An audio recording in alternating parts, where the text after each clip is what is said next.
Your entire life, you have been measured by a metric that does not exist. They told you intelligence was a number, an IQ score, a grade on a paper, a degree hanging on a wall.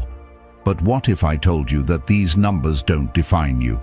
What if the true measure of your intelligence has nothing to do with how many facts you can memorize or how fast you can solve a math problem?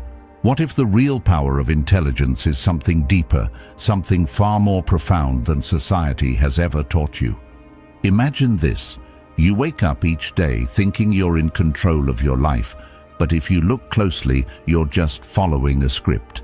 Society, school, your family, they've written it for you. You think you have a choice, but you're reacting to life, not creating it. This is what most people experience, living on autopilot, reacting to circumstances instead of shaping them. But there's a different way. Stoic philosophers like Marcus Aurelius and Epictetus understood this. They believed that true power comes from within, from our ability to choose our responses, no matter the situation. Intelligence, according to Stoicism, isn't about accumulating knowledge for the sake of it. It's about using what you know to control your own fate. If this resonates with you, if you're ready to break free from the limitations of conventional thinking and start mastering your own reality, then please subscribe. It's your first step toward unlocking a higher level of self-awareness, purpose, and meaning. Let's walk this journey together, one level at a time. Life on autopilot. We live in a world where everyone's racing toward the same goals, following the same path, chasing the same standards, never questioning why.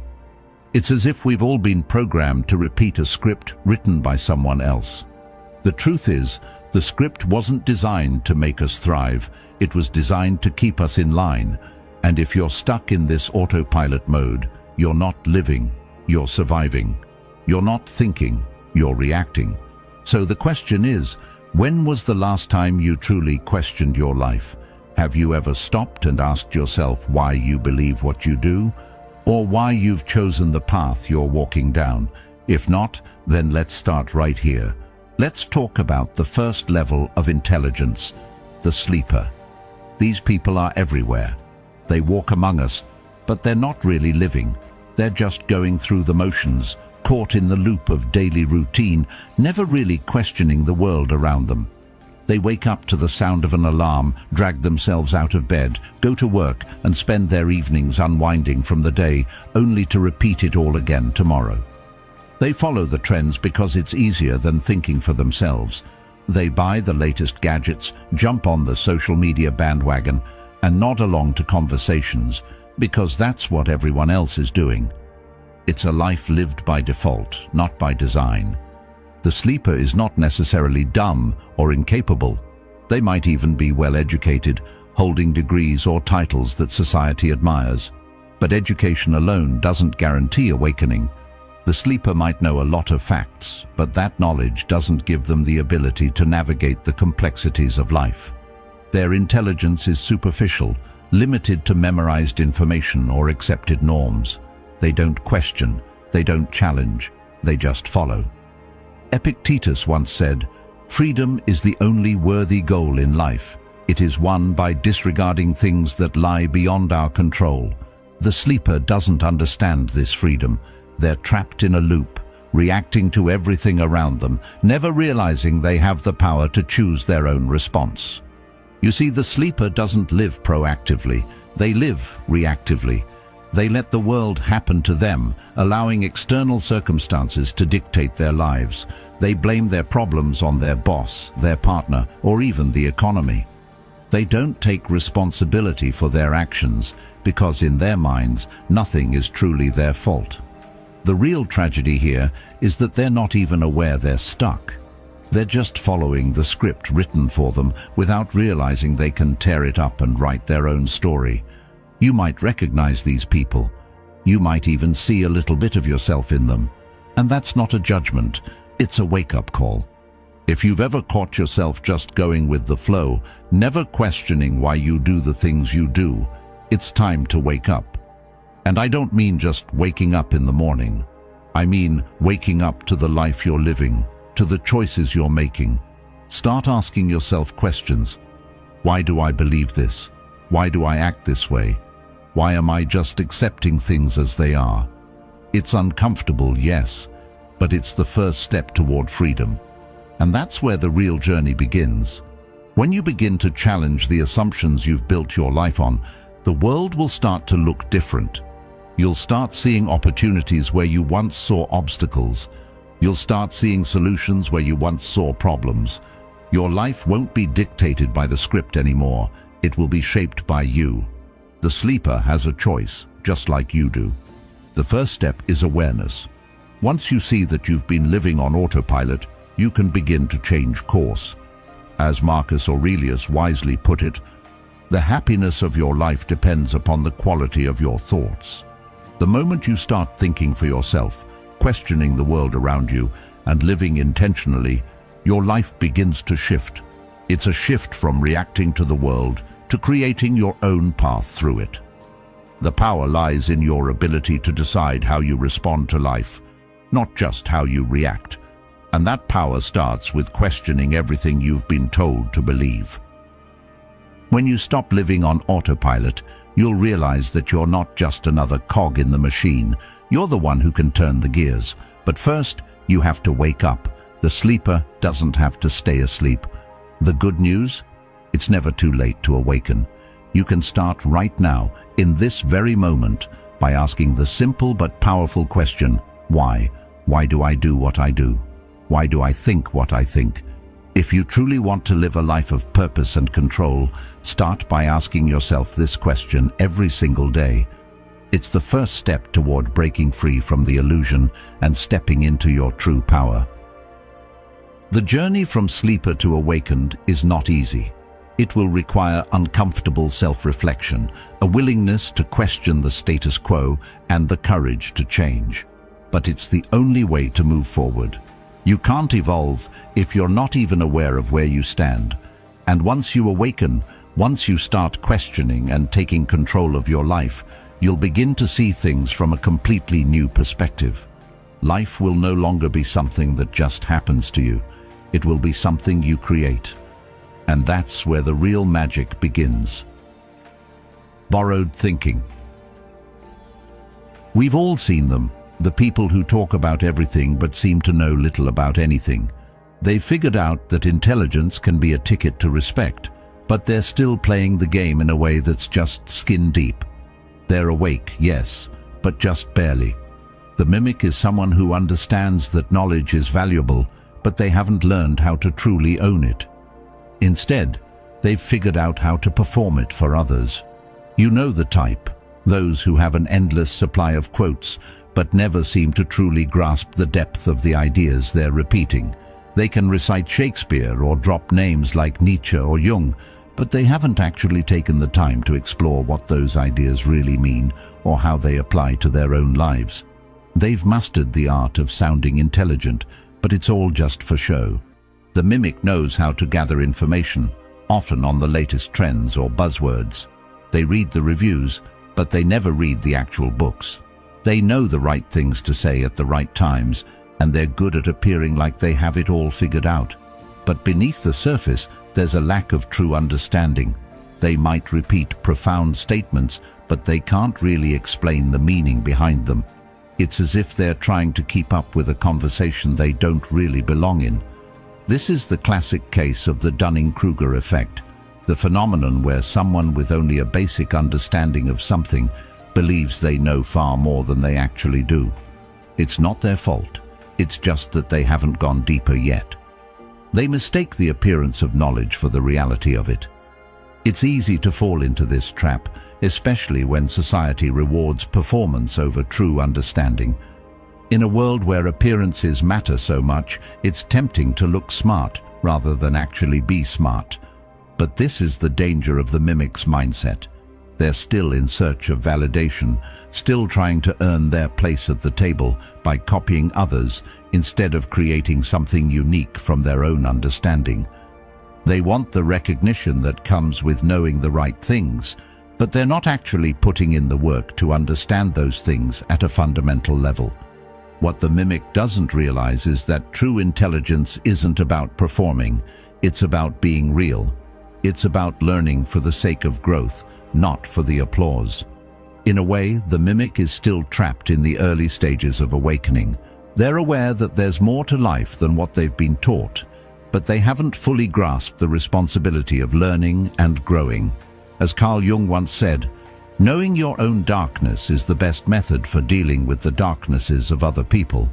The mimic, however, is still avoiding their own darkness, the uncomfortable reality that they don't yet know as much as they think they do. And until they confront that, they'll stay stuck in this superficial pursuit of validation. But here's the thing. It's okay not to know everything. In fact, it's a sign of strength, not weakness. The real power comes not from pretending to be something you're not, but from stepping into the unknown with humility and a willingness to learn. The mimic might be in the game, but they're still playing by someone else's rules.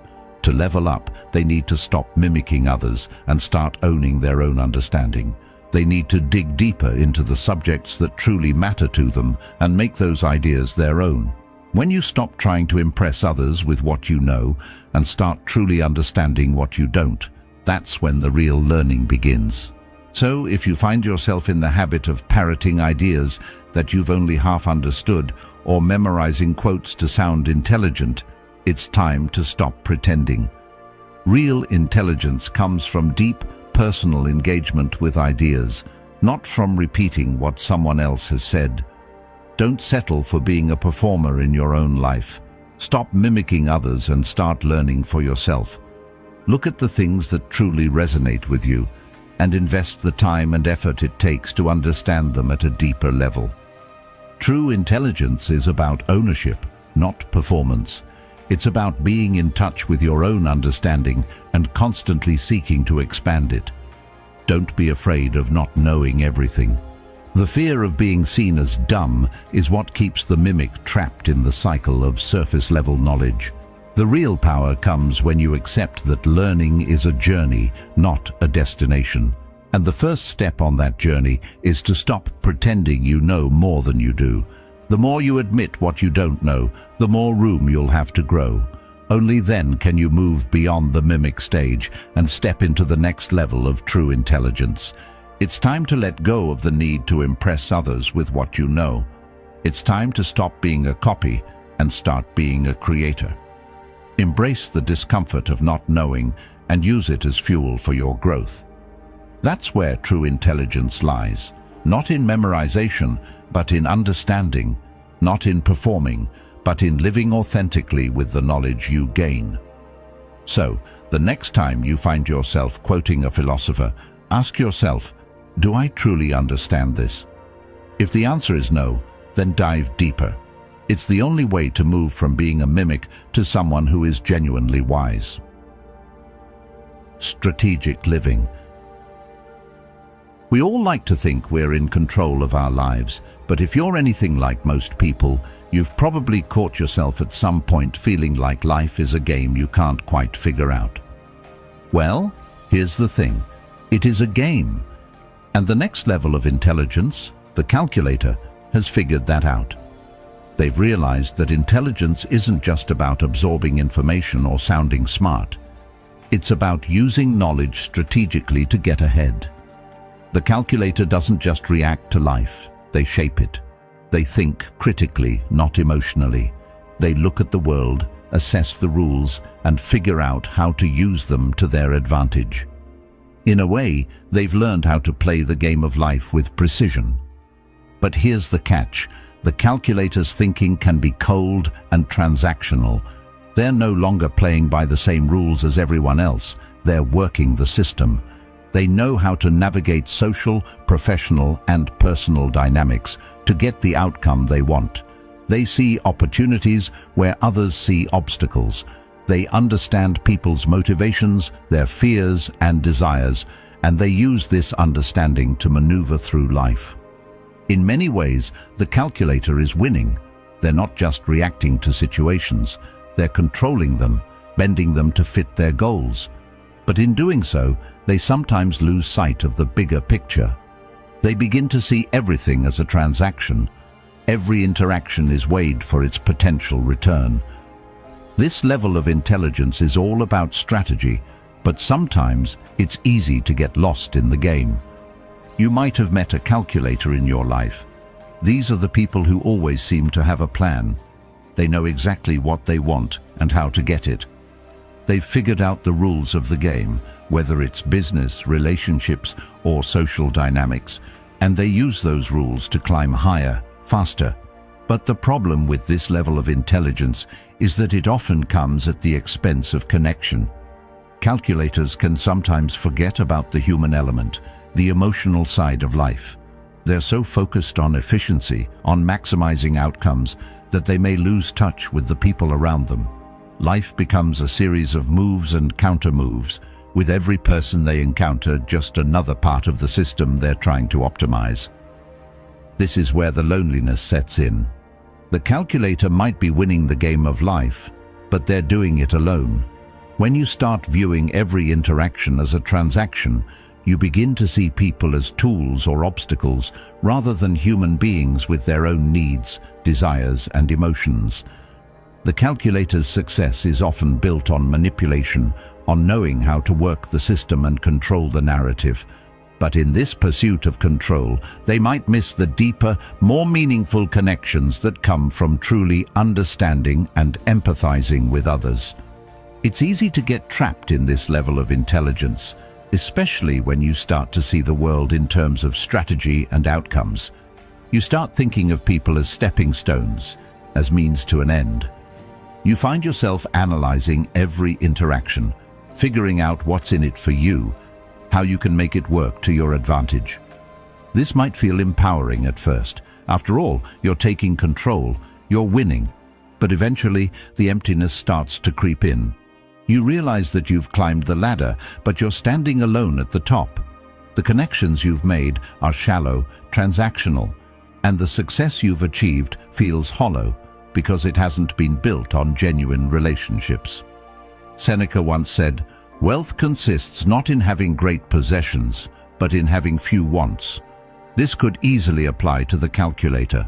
While they've mastered the game of life, they often miss the deeper lesson that real wealth, real success, isn't about maximizing every transaction, but about knowing when to stop playing the game.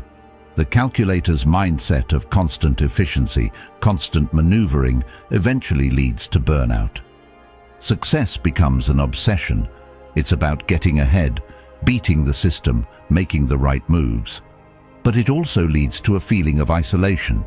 You've figured out how to win, but you haven't figured out how to live.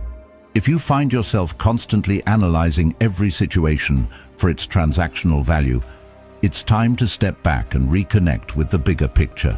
Stop seeing people as tools and start seeing them as human beings. Life isn't just about winning. It's about living in harmony with others, building relationships, and finding meaning beyond your next move. The most powerful moves in life don't always come from outsmarting the system. They come from working with people, not just using them. The key to transcending the calculator mindset is to recognize that life isn't a game that can always be won through manipulation or strategy. There's more to life than the next deal or the next promotion. True success comes from understanding that you can still be strategic and effective without losing sight of your humanity. Once you realize this, you'll find that the world opens up in a way you never expected. You'll start to see that you don't have to control everything to succeed. You don't have to manipulate every situation to come out on top. Sometimes, the most powerful thing you can do is to step back, build meaningful relationships, and approach life from a place of balance and connection. If you find yourself trapped in the mindset of always calculating, always playing the game, consider this a sign to reassess. Stop focusing so much on the outcome and start paying attention to the process. Start building connections, not just strategies. The more you understand the human element of life, the emotions, the relationships, the shared experiences, the more success will come naturally. You'll begin to win not just in the game of life, but in the hearts and minds of the people you encounter along the way. As you progress through the levels of intelligence, remember that true power doesn't come from controlling others. It comes from understanding yourself and your connection to the world around you. When you stop seeing life as a series of moves and start seeing it as a shared experience, you will unlock a new kind of success. The calculator is smart, but they are still playing within the game. The next level, the operator, knows how to change the game entirely. But for now, if you're stuck in this level, the first step is to let go of the need to manipulate every situation. Instead, begin to see the deeper connections that make life truly worthwhile. When you do, you'll find that real success is not about winning. It's about living well. Acting with intention. At this level, things begin to change. The operator doesn't care about looking smart or impressing others. They've moved beyond the need for external validation. They're focused on results. It's not about appearing intelligent, it's about being effective. The operator has learned how to cut through the noise and take decisive action. They don't just play the game, they shape it. Where the mimic and the calculator are still caught up in the pursuit of validation or winning the system, the operator has learned that true success lies in execution, in stepping up and making things happen. The operator understands something that many never will, that intelligence is only valuable when it leads to action, and that action is what determines progress. The transition from the calculator to the operator is a big leap. It's not just about knowing the rules of the game anymore. It's about using those rules to create something new, to drive change. The calculator might have been strategic, playing the game with precision, but the operator has realized that precision alone isn't enough. To truly succeed, you must be willing to take responsibility. You must be willing to make tough decisions, to act even when it feels risky, to lead others through uncharted waters. Marcus Aurelius once said, "Waste no more time arguing about what a good man should be one." The operator has already moved beyond the thinking phase. They are too busy being the person they need to be to worry about what others think. They take action because they know that the real test of intelligence isn't in thinking or theorizing, it's in doing. The operator's life is about intention. Every move they make is calculated not for self-gain, but for the greater goal. This level is about leadership. An operator doesn't just follow, they lead. They are the ones who step into the unknown, make decisions that others hesitate to make, and carry the weight of responsibility. They create opportunities where there seem to be none. Where the mimic performs and the calculator calculates, the operator moves with purpose, shaping the environment around them. They have learned that true leadership isn't about forcing others into submission or controlling the situation. It's about guiding people, aligning them with a common goal, and helping them find their way forward. The operator understands that their success isn't just theirs, it's shared. But with all this power comes a heavy burden. As the operator rises, they take on the weight of leadership. They are accountable for their actions, and the consequences of their decisions can have far-reaching effects. The higher you climb, the more responsibility you have to shoulder. Being an operator means embracing this responsibility, understanding that your decisions shape the lives of those around you. It's easy to forget the pressure that comes with leadership, especially when you're focused on the mission at hand. But the operator never loses sight of the bigger picture. They know that leadership requires sacrifice, that at times you must choose the hard path, the one that's not always popular, but the one that serves the greater good. The operator's leadership is not about asserting control, but about guiding others toward a shared vision. It's not about telling people what to do, it's about showing them the way. True leadership is about empowering others, helping them realize their potential and guiding them toward a collective goal. The operator's strength doesn't come from exerting power. It comes from their ability to inspire and uplift others. And while the operator may often find themselves in the spotlight, they don't seek it. Their focus is always on the outcome, on achieving the mission, not on the personal recognition that may come with it.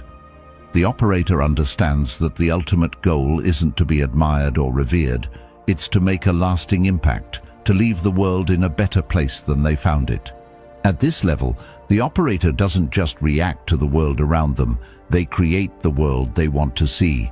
They take the knowledge they've gained from the previous levels, the strategies they've learned, and the awareness they've cultivated, and they turn them into action. It's the difference between being a cog in the machine and being the one who builds the machine.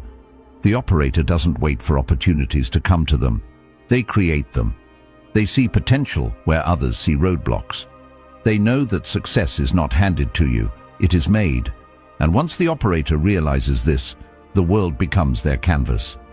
But even for the operator, there are challenges. The weight of leadership can be isolating, and the decisions they make are never without consequence. The pressure to always be right, to always make the best move, can be overwhelming. And yet, the operator pushes forward. They don't shrink from responsibility. They take it head-on, knowing that their decisions will shape the future. This ability to embrace responsibility, to lead with conviction, is what sets the operator apart. They understand that true leadership doesn't come without sacrifice. It's not easy, but it is rewarding. And the operator is willing to carry the load, because they know that the rewards of leadership aren't just for them. They are for everyone they lead. To move from a calculator to an operator, you need to step up. Stop waiting for the perfect moment.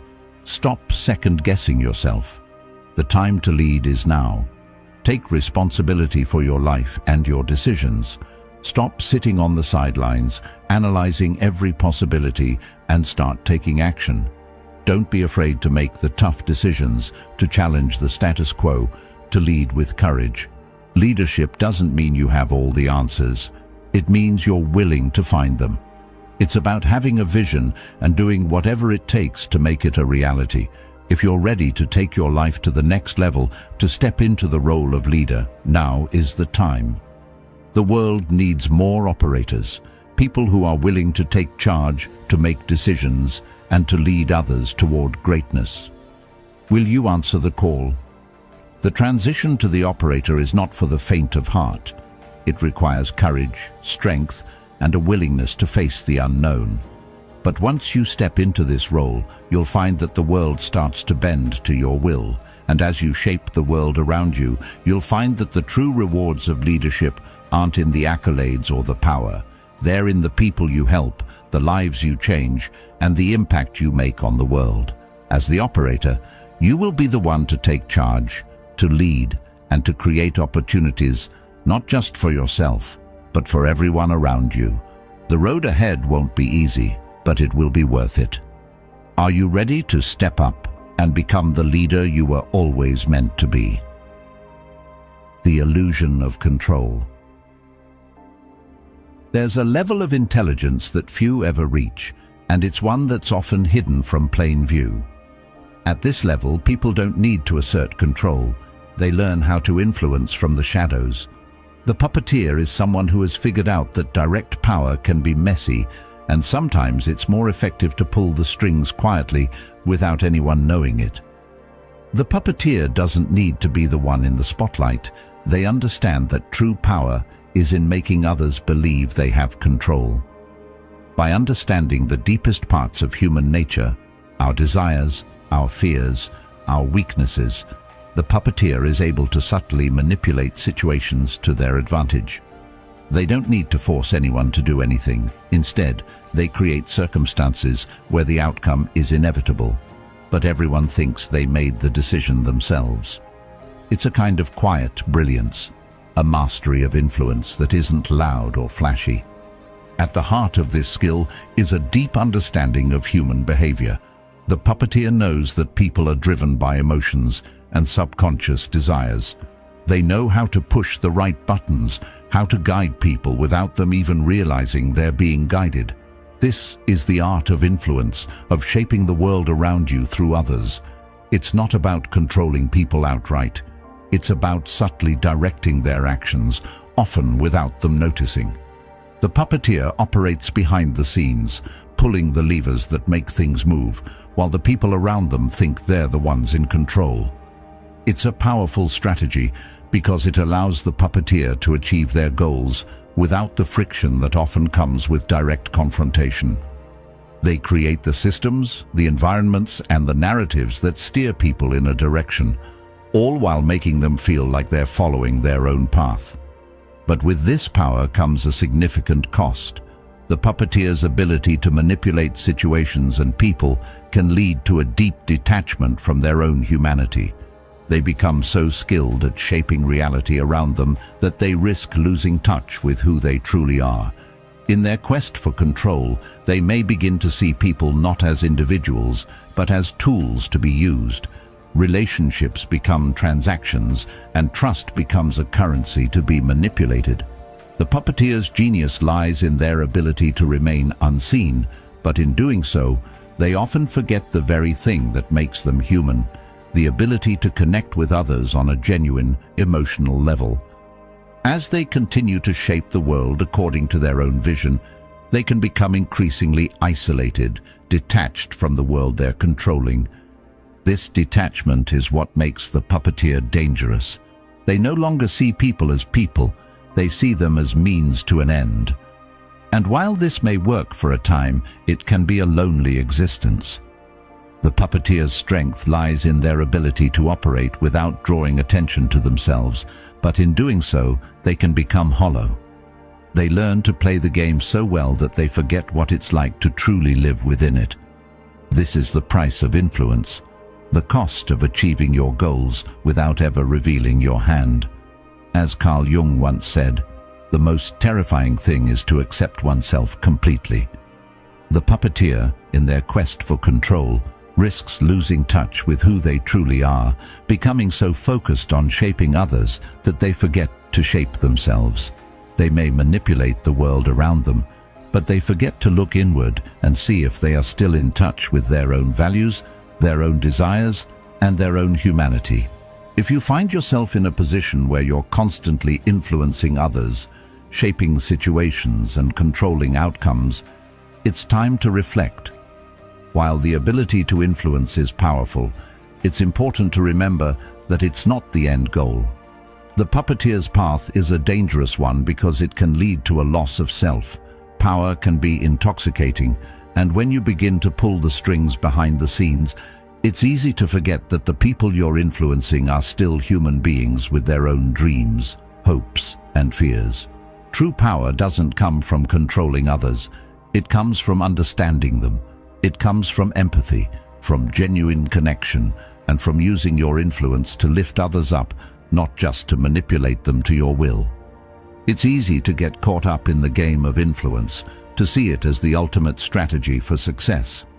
But the real test of power is not how much you can control, it's how well you can serve others while still remaining true to yourself. The puppeteer's path may seem like the one with the most control, but it's also the one that risks the greatest loss. To truly rise, you must learn to balance your influence with authenticity. Use your understanding of human nature to guide others, but never forget that true leadership comes from empathy, not manipulation. Influence should be used to create harmony, not division. Power should be used to inspire, not to dominate. The puppeteer may have mastered the game, but the true master is the one who plays the game with a sense of purpose and humanity. They understand that while influence is important, it is never worth losing yourself in the process. Stay grounded in your values. Stay connected to the people around you. Don't let the pursuit of power blind you to the importance of authenticity. As you rise, remember that influence is most powerful when it comes from a place of integrity and genuine care for others. Don't just learn to pull the strings. Learn to use your influence for the greater good, for the benefit of those around you. In doing so, you'll find that your power is greater than anything the puppeteer can ever achieve. Building what lasts. At some point, the game changes. You no longer find yourself focused on making the right moves within the system. Instead, you start creating the system itself. This is where we meet the architect. the architect isn't just playing the game, they're designing it. They've moved beyond manipulating individual situations and are now focused on shaping entire environments. While most people see the world in terms of isolated events, the architect sees patterns, connections, and potential. They understand that true power doesn't come from controlling people directly, but from building systems that influence the world on a grand scale. They don't force others to act. They create conditions where their actions naturally align with a bigger vision. This is the level where real change begins. Think about the creators of the platforms you use every day: social media, search engines, even the economic systems we operate in. The people who designed these systems are the architects. They didn't just create products, they created entire ecosystems. They built frameworks that shape the way we communicate, the way we work, and even the way we think. The architect understands that in order to influence on a large scale, you need to think in systems. The systems they create ripple out into the world, affecting millions of lives, sometimes without anyone even realizing it. What makes an architect so powerful is that their influence is often invisible. They don't need to be at the forefront of every decision. They've already designed the systems that will guide the decisions for years, even decades to come. Their power isn't flashy, it's profound.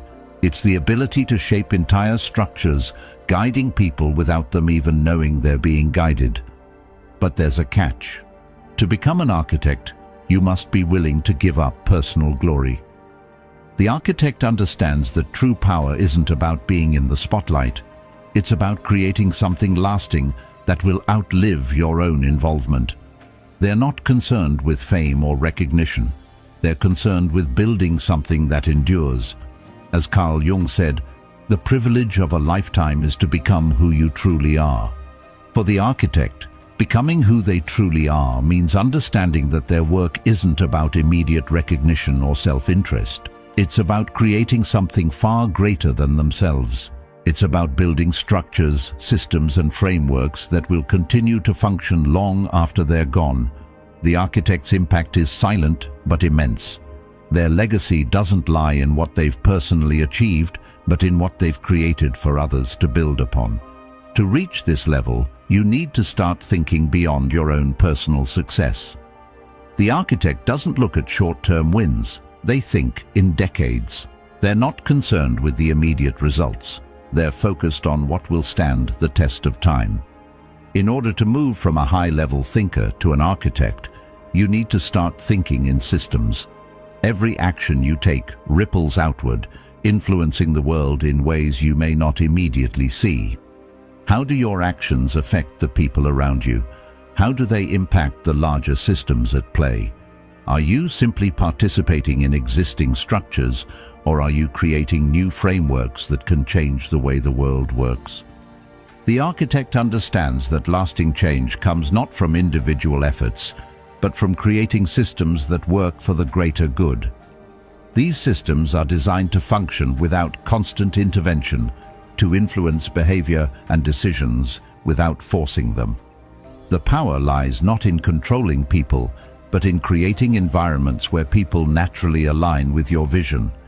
This is the level where you stop chasing short-term wins and start building something that will shape the future. You stop thinking in terms of your own success and start thinking about how you can create structures that will empower others for generations to come. To get to this level, you must start thinking about the long game. Don't just look at what's right in front of you. Start asking yourself how your actions today will affect the world in the future. Think about the systems you interact with. How could they be improved? What could you create that would change the way people work, communicate, or live? The architect sees potential in everything, from the smallest interaction to the largest institutions. They see the ways that things can be improved, restructured, and elevated. But to do this, you must let go of the need for immediate rewards and recognition. It's about creating something meaningful that will outlast your own involvement. One of the most profound aspects of being an architect is the understanding that true power lies not in being the loudest voice in the room, but in creating the structure that allows the room to function. The architect doesn't need to command every conversation or lead every project. They've already laid the groundwork. They've designed the framework that ensures everything runs smoothly without their constant intervention. This kind of power isn't about asserting dominance, it's about creating the conditions where others can thrive. It's a quieter, more strategic form of influence, but it's just as impactful, if not more so. The architect's legacy isn't found in personal achievements. It's found in the systems they've created, the ways they've shaped the world, and the opportunities they've given to others to rise. The most powerful architects are the ones who understand the importance of structure, but also the need for flexibility. Systems must be able to adapt to the changing world. The architect doesn't just create rigid structures, they design frameworks that are flexible enough to evolve with time. They understand that the world is constantly changing, and they build with that in mind. This is what makes their influence so enduring. These systems are designed to grow and adapt, to thrive even as the world shifts around them. To become an architect, you need to shift your focus from immediate results to long-term vision. It's not about making the right move today. It's about making the right decisions that will shape the future. This means creating systems that can function without you. The most powerful leaders are the ones who create the systems that lead to success, not the ones who scramble for short-term victories. If you want to reach this level, start thinking in systems. Look beyond yourself and ask, how can I create something that lasts? How can I design something that will have a lasting impact on the world? It's about taking a step back from the immediate noise and focusing on what will stand the test of time. As you begin to think like an architect, you'll realize that the true power lies not in control, but in creation. You'll see that you don't need to fight for attention or recognition. Instead, you need to focus on building the right systems, the right environments, and the right structures. It's about creating something that works for the greater good, something that will continue to thrive long after you've moved on. And when you start thinking in these terms, you'll realize that the impact you can have on the world is far greater than you ever imagined. Freedom from the game. At the highest level, the game changes completely. It's no longer about playing, designing, or even mastering the game. At this point, you have transcended the need to engage with the game at all. This is the level of the void. The void represents the ultimate freedom, the ultimate mastery of oneself. It's a state of detachment, free from external expectations, free from fear, and free from desire. The void isn't controlled by the world. It operates independently, impervious to manipulation or influence. Where others might still be caught up in the pursuit of success, recognition, or material gain, the person who reaches the void has let go of all those attachments. They've transcended the external world's power over them and achieved internal sovereignty. At this level, nothing controls them. They are not driven by ego, nor do they crave validation. They've learned to strip away everything that's not essential to their true self. Their actions are deliberate, but unburdened by attachment to outcomes. The void operates on a completely different plane. Epictetus famously said, "Wealth consists not in having great possessions, but in having few wants." The person who reaches the void understands this on a profound level. They no longer seek out external possessions or experiences to define their sense of worth. Instead, they are content with what is within. They do what is necessary, nothing more, nothing less. Their actions are rooted in a deep understanding of their own inner strength, rather than in any desire for external reward. They are the ultimate masters of themselves, unshaken by the world around them. Imagine this level of freedom, being untouchable by external forces, not needing anything outside yourself to feel fulfilled. It's the kind of peace that comes from knowing who you are and being completely comfortable in your own skin. The void is the ultimate state of emotional and mental detachment. where nothing in the external world can sway your inner calm. It's not about rejecting the world or retreating from it. It's about being present without being controlled by it. The void sees the world, understands it, but doesn't get involved in its chaos. It flows through life with ease, just as water moves around obstacles without being caught by them. The void doesn't try to manipulate life. It simply adapts, flows, and exists in perfect harmony with the world around it. But reaching this level isn't easy. To get there, you must let go of everything that has held you back. The attachment to your identity, your desires, your fears, all of it must be surrendered. You must be willing to accept that you don't need external circumstances to define you. You must let go of your need to prove yourself to others. The void is about self-reliance, not in the sense of being isolated, but in the sense that you are no longer dependent on anyone or anything to feel complete.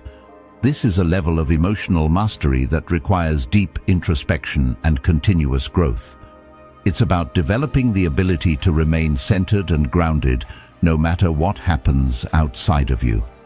In the face of challenges, external pressures, or temptations, the person who has reached the void remains unaffected.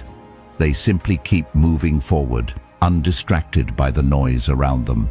At the same time, the void is the ultimate state of clarity.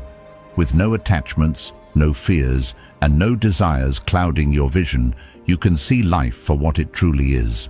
There's no more confusion, no more running after things that don't matter. You are free from the mental clutter that most people get caught up in. This clarity allows you to move through life with purpose, without being driven by external events or outcomes. You're not caught up in the drama of others or the whirlwind of external expectations.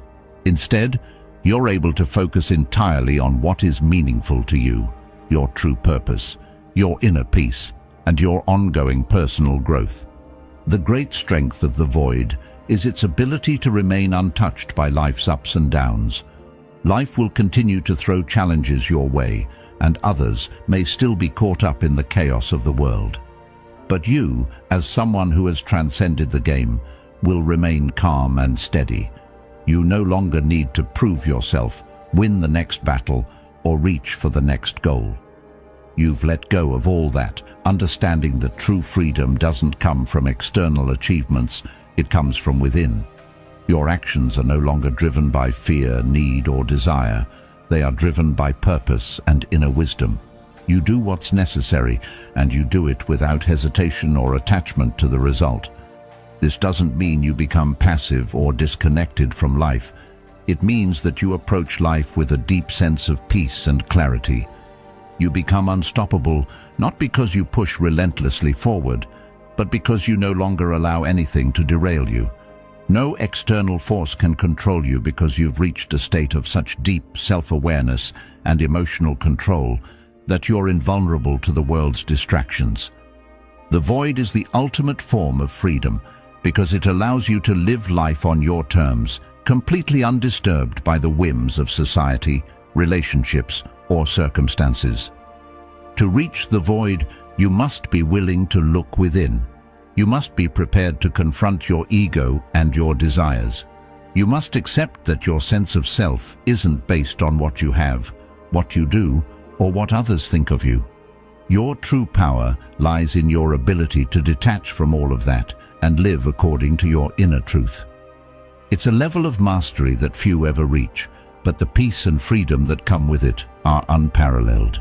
To be in the void is to live without fear, without attachment, and without need. You become the ultimate master of yourself, and in doing so, you find a sense of peace that is unshakable. When you reach the void, you will no longer be caught up in the game of life. You will have transcended it, finding your own rhythm, moving through the world without resistance.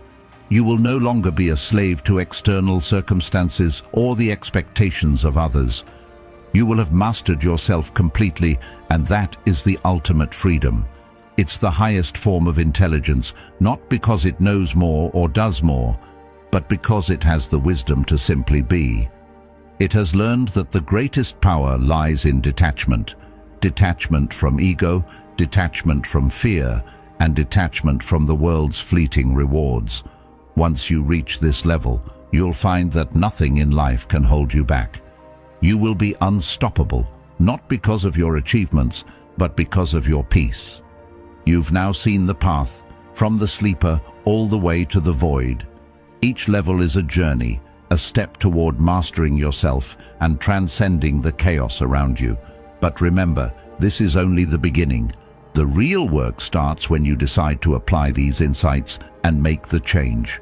It's not about being perfect, it's about progress. So keep striving, keep growing, and never forget that true power comes from within. If this video resonated with you, check out one of the suggested videos on the screen. Thank you for being a part of Stoic Journal. Keep seeking the truth, and may you find peace in your pursuit of greatness.